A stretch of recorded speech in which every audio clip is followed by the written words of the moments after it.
Audio Jungle.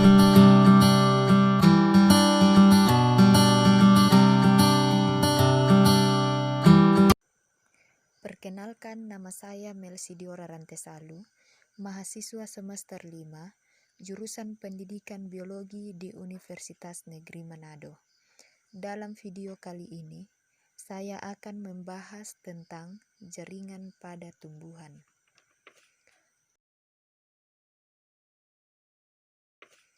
Tumbuhan merupakan organisme multiseluler yang terdiri atas banyak sel. Sel-sel tumbuhan yang memiliki bentuk, susunan, dan fungsi yang sama akan membentuk suatu jaringan tertentu. Beberapa jenis jaringan yang berbeda akan membentuk suatu organ, misalnya akar, batang, daun, bunga, buah, dan biji. Berdasarkan aktivitas pembelahan sel, jaringan tumbuhan dapat dikelompokkan menjadi jaringan meristem dan jaringan permanen. Jaringan meristem sendiri berdasarkan dasar terbentuknya dikelompokkan menjadi jaringan meristem primer dan meristem sekunder. Meristem primer adalah jaringan meristem pada tumbuhan dewasa yang sel-selnya masih aktif membelah.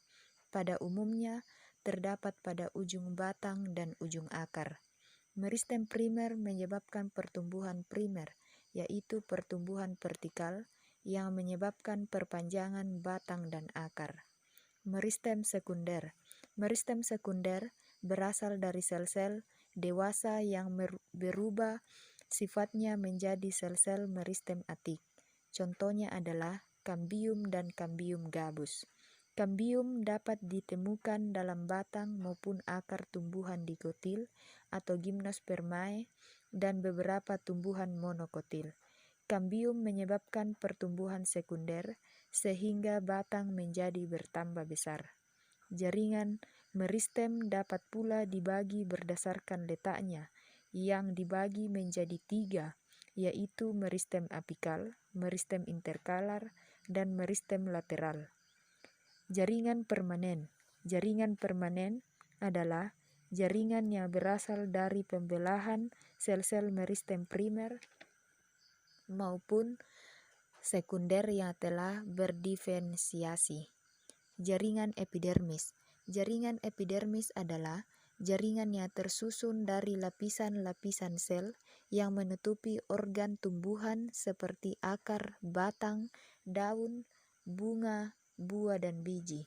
Jaringan epidermis disebut sebagai jaringan pelindung karena berfungsi melindungi bagian dalam tumbuhan dari segala pengaruh luar yang merugikan, misalnya perubahan suhu, kerusakan mekanik, hilangnya air melalui penguapan, dan hilangnya zat-zat makanan.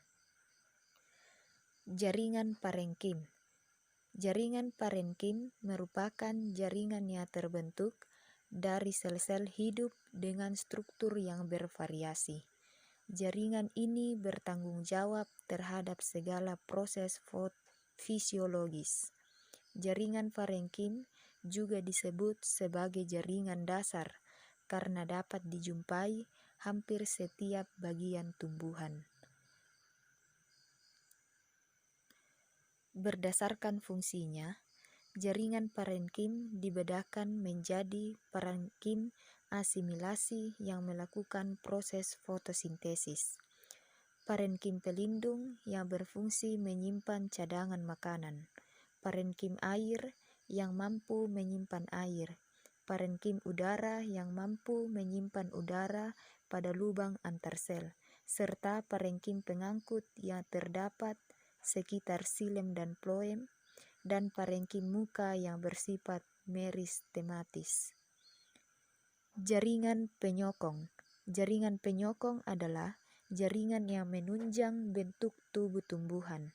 Berdasarkan urutan sifatnya, jaringan penyokong dibedakan menjadi 2, yaitu jaringan kolenkim dan serenkim. Jaringan kolenkim merupakan jaringan penguat pada tumbuhan yang masih aktif mengadakan pertumbuhan dan perkembangan. Jaringan ini terdapat pada batang, daun, bunga, buah, dan akar yang terkena matahari. Jaringan serenkim adalah jaringan penguat pada organ tumbuhan yang sudah berhenti melakukan pertumbuhan. Contohnya adalah spireid yang ditemukan pada tempurung kelapa dan kulit kenari. Jaringan pengangkut. Jaringan pengangkut adalah jaringan yang berfungsi mengangkut air dan garam mineral serta zat makanan hasil fotosintesis.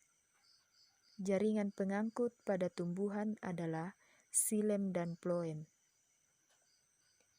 Xilem berfungsi mengangkut air dan garam-garam mineral dari akar menuju daun. Sementara phloem berfungsi mengangkut dan mendistribusikan zat makanan hasil fotosintesis dari daun ke seluruh bagian tumbuhan. Jaringan sekretori. Jaringan sekretori merupakan sekumpulan sel yang berfungsi menghasilkan suatu zat.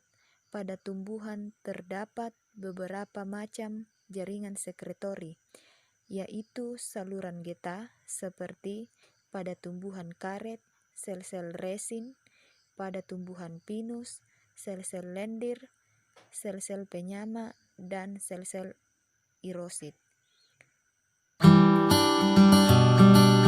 Audio Jungle.